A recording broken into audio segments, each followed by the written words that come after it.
during this time, a couple years ago, this was like we're in the middle of the Me Too movement. Oh. So I realized, okay, it might be a be little careful. dangerous to just approach women, but like I'm very interested in seeing what's out there.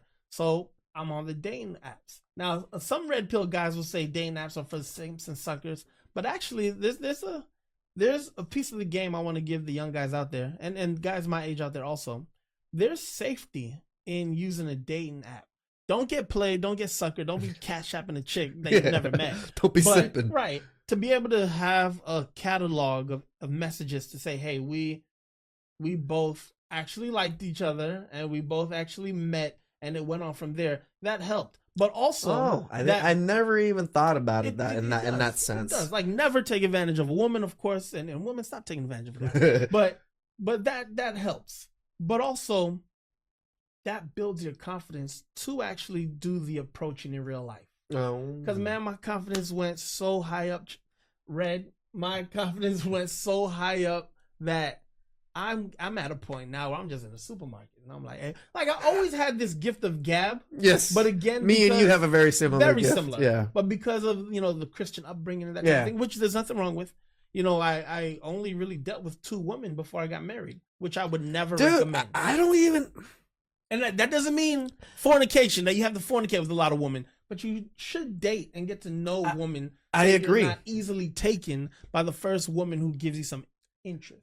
Yes, I think that's the hard part for men, especially because we tell men to put their head down, focus on career, and then sometimes, yes, focus on career, but still mingle out there. You have to build your ability to speak to all kinds of people, men and women. Yeah, because I don't want you to put your head down, become rich and successful, and then women come to you and you're just like, oh. Ironically, you know who that happens to a lot? Athletes. No, 100%. 100%. Athletes and nerds are actually very similar. Once nerds become engineers, they make 120K, 150K. Women, no. You're a software engineer, and then they just show you a little bit of attention. Right. Nerds, right. But with the athletes, you see the bravado. I'm playing baseball or soccer or dunking a basketball or really playing football, and that masculine energy makes it seem like, oh, that's not a sucker. But he also might not really have a lot of experience with dating. Yes, because he put his head down and focused on his game. Bingo. So it's very similar. So it's very important to have the ability to interact with people, and you only get that through practice. It's funny because you're mentioning this because the Travis Hunter thing is huge. It's huge right now. Like, as much as again, and I'm rooting for the guy. I'm sure you are too. Even me and the boys be talking about it again. And it's just, we're not saying these things out of malice, brother. No. We're saying these things because we've experienced it. He's experienced it. He's experienced it. Yeah. Everybody's experienced it. Yeah. And they can see. Yeah. You're so blinded by this is like the girl. Right. Jason Black from The Business. That's a channel on YouTube. Okay. He has a saying that I totally agree with, and that is open signs of contempt from a wife or a girlfriend can never, ever be swept under the rug. They're very dangerous. I just told you about a couple that I blindly looked past with my ex-wife. Open signs of contempt are very real. So going back to Travis, and God bless Travis Hunter, and I hope he's very successful in life. But to go back to his girlfriend saying publicly, I didn't like you. All right. I had you drive me to parties and then wait in the car. That's an open sign of contempt. And she might be too young to even understand that she is practicing the open sign of contempt, but the psychology is psychology. Yeah. It's there. And God bless him. If it works out, no one wants a divorce for us. This is what I always. I wish I'm wrong. Yes. I wish I'm wrong all the time. Yes. But we're just hardly ever wrong when it comes to some of these things. Right, man. I wish for these, like the men and the women I talk to, when they tell me their story, I see where it's going. I tell them, but I'm hardly wrong. Right. That God is real. There could be a coming to Jesus moment. Correct. And she changes. It's possible. But everybody can't be lying. Because I was there. swear, I was a young guy in my 20s, and I'm like, nah, man, you guys just don't know her, man. Yeah, exactly. Nah, man. How'd that work out? As my brother would say, how's that working out for you? Yeah. So, okay, going back to the story. So, dating. And some of the women that I were dating, man, they were some thorough ladies. But one woman, she had a special needs son. Okay. And she was amazing, a great woman, good person.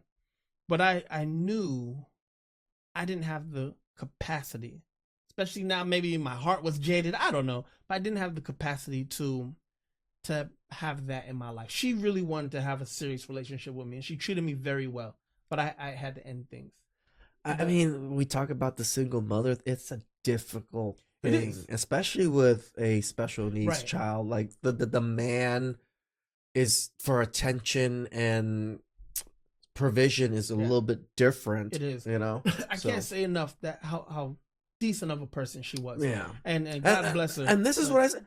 There are good single There mothers are. out there. There There are. But sometimes the circumstances that they are in just make it so Right. it's just so difficult to choose them. I'll tell you what. Had I met her and I didn't go through a divorce with a person who ended up being nasty, I might have made it work. Okay. But after the divorce, something clicks in your mind as a man, and you want to have the least Exposure possible. Because you know things can. Every man should experience a catastrophe in his life. I agree with this. That doesn't mean a parent dies. Yeah. A brother dies. You lose all your money. A body part goes bad. I'm not saying that. But a catastrophe in a young man's life will bless him for the rest of his life. Because to know that things can go bad, gives you a new appreciation for peace and prosperity. No, once you're the lowest of lows and you can't go lower, Yeah. when you look up, it's not that bad. Yeah. It's not that bad. It's not that bad. It's not that bad. Because, like, you know, you meet older guys all the time. And something that I love about older men, that's pause. That sounds so funny. That sounds Pause. very funny. No Diddy. No. I'm always watching It Is What It Is with Cameron and Mace, and they got me back on the pause game. Crazy. But one thing I love about interacting with men who are more seasoned than I am, guys will be so relaxed, so chill, and you go to them with a problem like, man, you won't believe this. My ex-wife is lying on me. She's doing X, Y, Z. And this guy will just be like, yeah, I remember back in 83, my wife left me. My company car blew up. I had cancer and I got deported to Canada, man. They're like, what? And they're just like, yeah, I figured it out. And so young guys, talk to older guys. I don't care if it's a year older than you. I don't care if it's 40 years older than you. Older guys have been through so much. They can give you so much wisdom and knowledge. But sometimes we as young men, we're prideful. Right. And then you're going to have to pay a consequence for that.